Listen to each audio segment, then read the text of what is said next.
Hay momentos y situaciones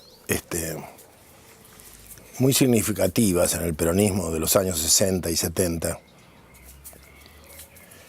que son prácticamente desconocidas o que yo creo que son negadas, quizás se les ha dado la espalda, porque yo algunas las he mencionado muchas veces y veo que no se recogen. Por ejemplo, en el año 63, cuando nosotros salimos de las cárceles con Intes, nos encontramos con el anuncio del regreso de Perón a poco andar. Se forma el MRP, el peronismo se abre a la política internacional, respalda en un acto grandioso allá por finales del 63, del año 63, respalda a los Panteras Negras norteamericanos. Le dedica oficialmente los actos a Patricio Lumumba o a los negros norteamericanos. Esto era nuevo en el peronismo y sigue siendo, mejor dicho, sigue siendo sorprendente, ¿no? Dirigentes del peronismo que hablaran de los campos de batalla de Argel, de la montaña, de los combatientes incinerados por el napalm, que comenten haberlos visto, ¿viste? Esto es, hoy día es impensable, ¿no?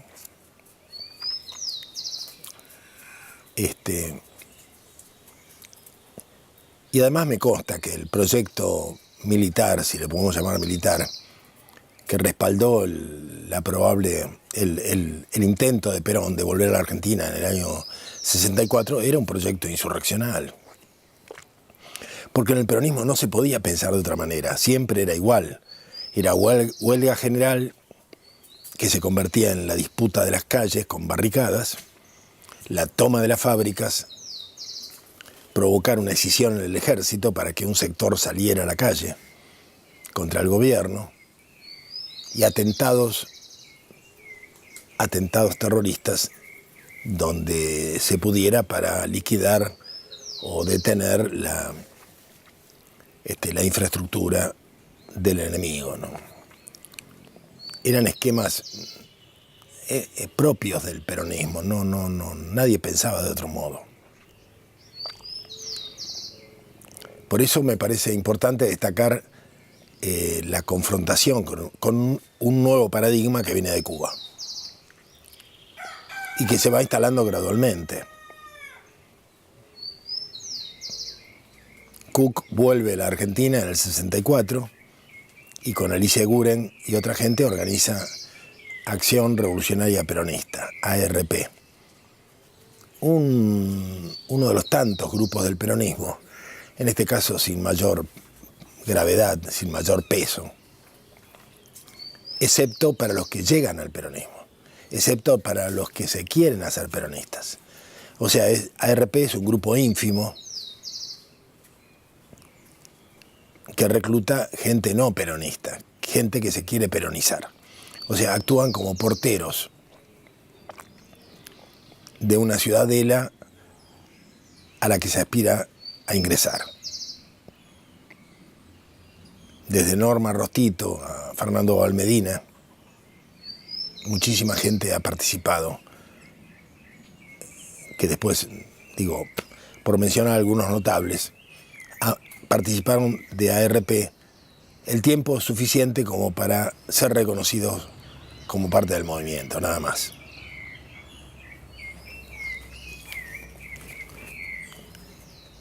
De hecho, muchos de ellos van a ser formados en los campos cubanos. Lo de Norma Rostito me consta porque yo estuve con ella en el mismo campamento.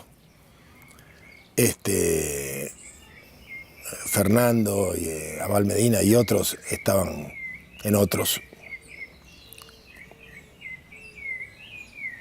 Y entiendo que la formación militar, no importa de dónde venga, puede ser importante para un revolucionario, pero en este caso creo que había una cierta ignorancia de las propias tradiciones y una incorporación de tradiciones ajenas, que en el caso cubano, insisto, fueron gravemente tergiversadas para desgracia del resto de los países de América Latina. Yo en aquel entonces escribí un artículo que Marechal me aplaudió, Leopoldo Marechal, uno de los pocos con los que pude comprenderme en este terreno, porque él pensaba igual. Yo llegué a decir que la Revolución Cubana había sido hecha de una manera peronista, y que era lo que no se quería ver. O sea, con los sindicatos en la calle, con la huelga general, con la muchachada peleando en la calle, y con una conducción que se instalaba, que llegaba en el grama y se instalaba en un punto dado, por encima del resto y de una manera en que pudiera ser resguardada de la represión. De hecho, todos los comandantes del 26 de julio, prácticamente todos murieron, sobre todo los de las ciudades, y Fidel quedó. Allí había una estrategia. En la tergiversación de ese esquema, que era propio de las revoluciones nacionales, hubo una estrategia muy perversa. Más allá de que el nuevo esquema alimentara la idea de que Fidel era el líder principal y además fundante del nuevo proceso revolucionario, ¿no? Que no lo era. Fue el que sobrevivió.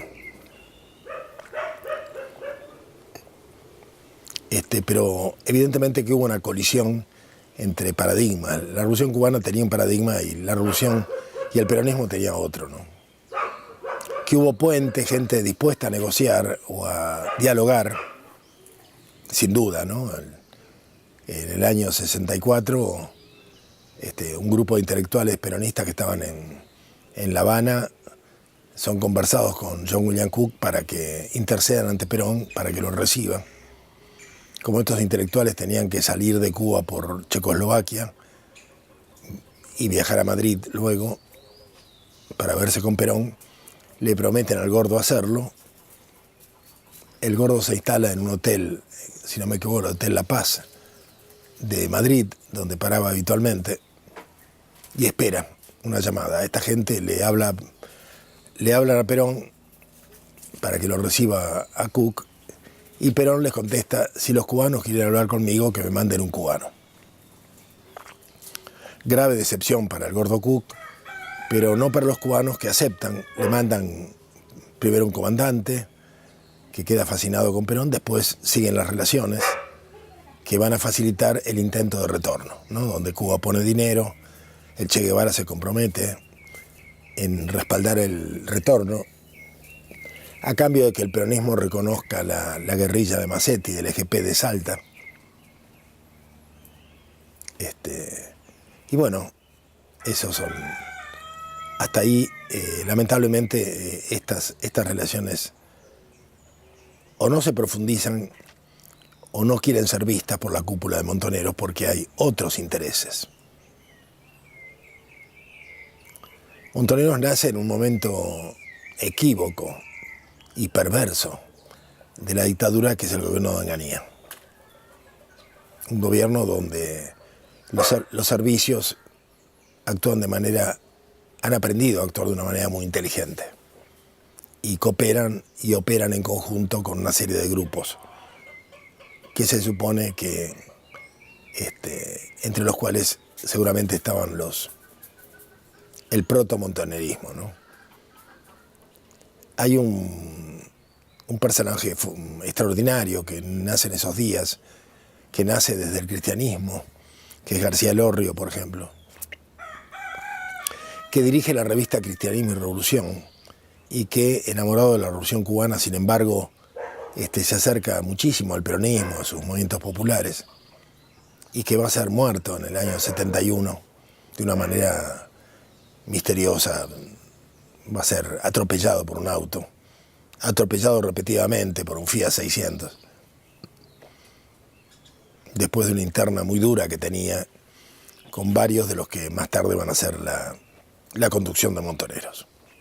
García Lorrio era un tipo brillante. Ese tipo de liderazgo que yo vi en Carlos Mujica o en Julián Licastro, que además fascinaba a Perón, ¿no? Perón amaba este tipo de personajes. Quizá les recordaban mucho de lo que había sido su propia formación, ¿no?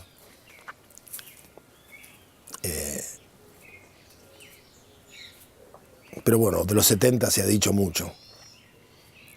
Todo ese intento de peronización de la clase, de los sectores medios, se pone a prueba duramente en los 70 con la llegada de Perón, como si lo hubieran idealizado, como si hubieran imaginado un Perón que iba a hacer el socialismo directamente, y se encuentran con un Perón que se abraza con Balbín y propone la unidad de todos los argentinos, con un proyecto social como el que arma con Helvar y con Rucci, un pacto social.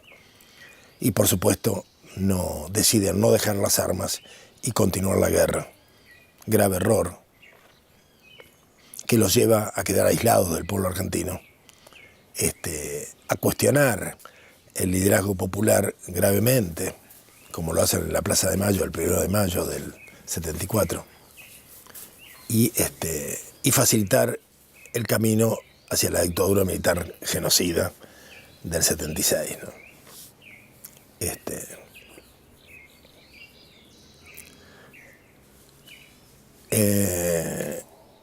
A esta altura es difícil imaginar candidatos, mejor dicho, candidatos y dirigentes peronistas que no hayan participado de aquella locura juvenil, de aquellos dislates estratégicos militares de los años 70. Y creo que esa es una de las causas del empobrecimiento doctrinario del peronismo y de su pérdida de rumbo, ¿no?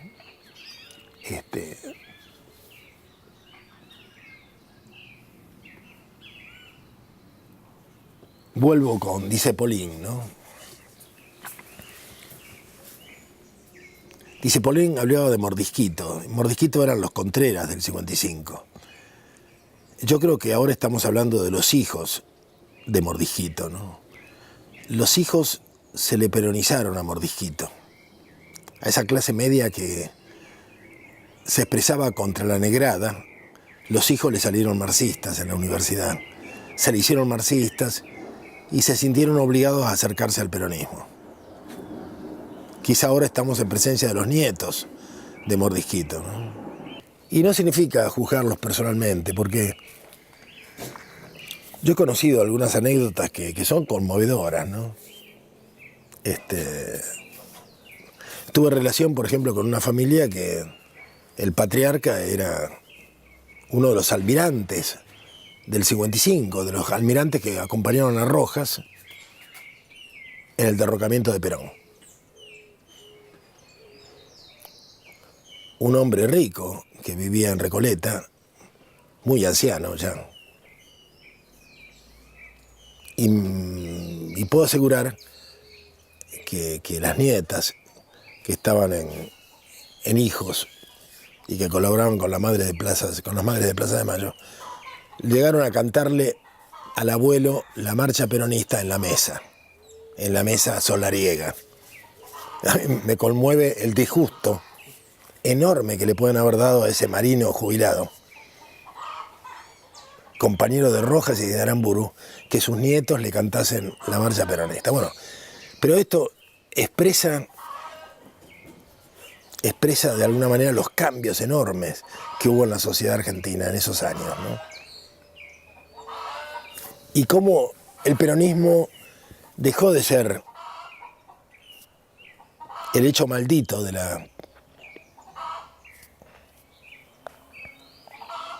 la sociedad argentina, como había dicho John William Cook, para convertirse en algo políticamente correcto. Más allá de los rencores y de la intolerancia de un sector antiguo, oligárquico, el peronismo se convirtió en algo apetecible, algo en la pata que todo movimiento político en la Argentina quiere tener, ¿no? Y eso porque dejamos de ser lo que éramos, evidentemente.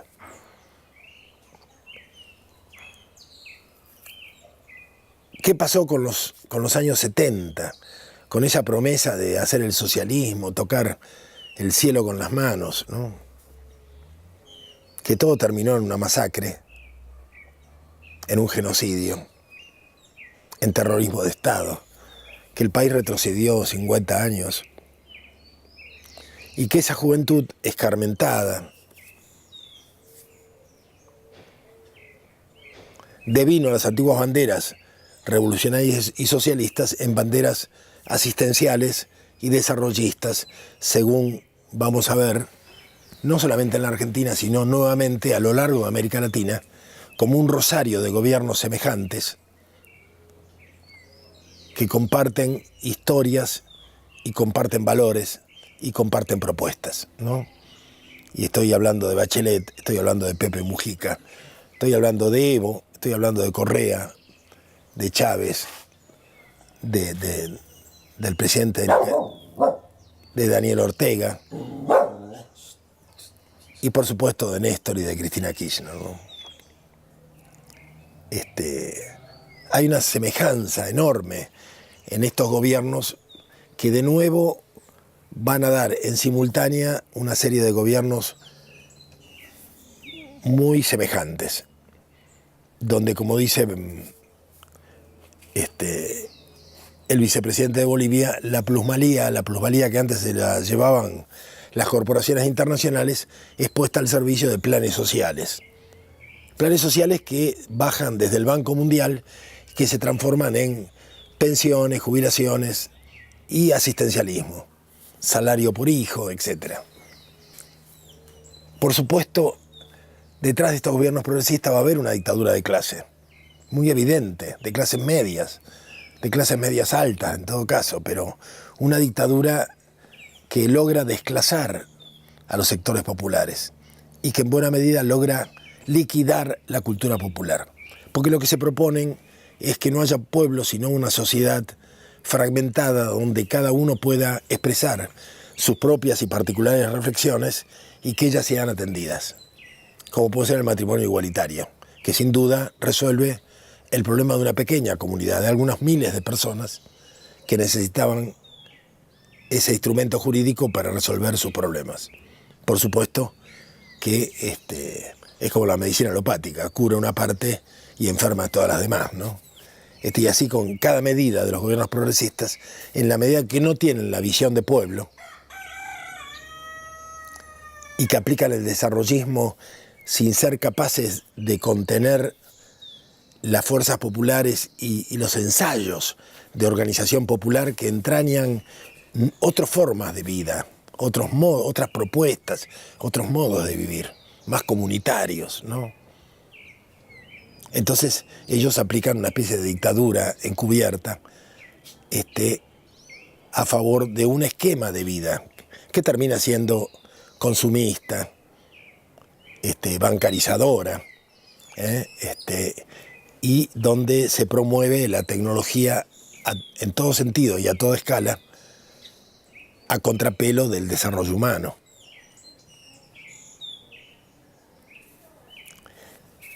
Estoy incluyendo en esto el gobierno de los 90 de Menem, que va a contar con mucho respaldo de la generación de los 70 y que es el que en la Argentina instala el modelo de los agronegocios, de la agricultura en gran escala y de la biotecnología, ¿no? Según las nuevas reglas de las corporaciones como Monsanto. Y estos son esquemas que vienen con mucho respaldo de Cuba, también. O sea, yo creo que cuesta salir del dominio de esta generación de los 70. De alguna manera todavía estamos dependiendo de ellos, de su mala conciencia y del escarmiento que recibieron, de la enorme mortandad de gente que hubo durante la dictadura militar.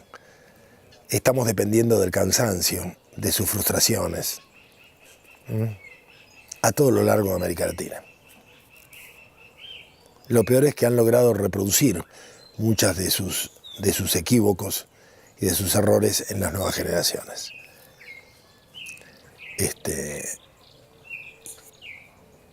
Y en el caso particular del peronismo, han logrado que olvidemos algunos de los más trascendentes mensajes o propuestas de Perón.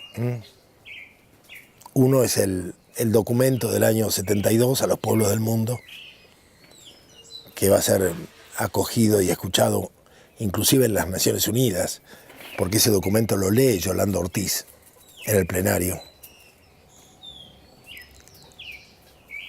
Y eso va a ser olvidado o reemplazado por esquemas en el sentido que dice Gustavo Grogo Patel, que las nuevas fábricas no son las que conocíamos, sino las nuevas fábricas son las que provoca la manipulación biotecnológica de las semillas, porque hoy una semilla puede producir bioplásticos, biocombustibles, forrajes, una cantidad de cosas.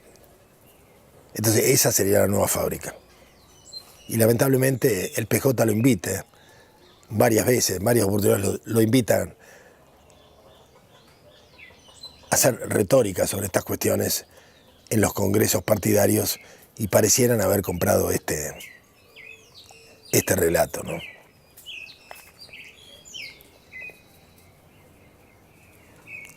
Y el peronismo se moderniza y se hace progresista, desconociendo la devastación del medio ambiente, desconociendo también el mensaje de Perón del 72, que da como tarea que la Argentina produzca alimentos sanos, de la mayor calidad, como si hubiera sido un destino el de producir alimentos sanos, ¿no? Y todo lo contrario, sometemos al hambre a nuestra propia población o la sometemos a la ingesta de comida chatarra. El peronismo, junto con muchos movimientos progresistas de América Latina, sirven al desarrollo de China como fábrica del mundo.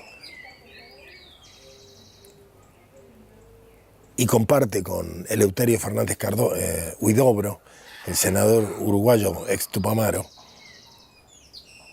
o con Fidel Castro, que China no es o con Atilio Borón, que China no es un imperialismo, sino que es la hermana mayor, a la que le debemos agradecimiento por las cosas que nos envían. Lamentablemente, el 90 y pico % de lo que nos envía China son tecnologías y altas tecnologías, y el 90 y pico % de lo que le enviamos son forrajes y commodities, o sea, sin valor agregado. Y eso, les guste o no les guste a la gente de izquierda, y más allá del marxismo chino, eso es una relación colonial, absolutamente colonial.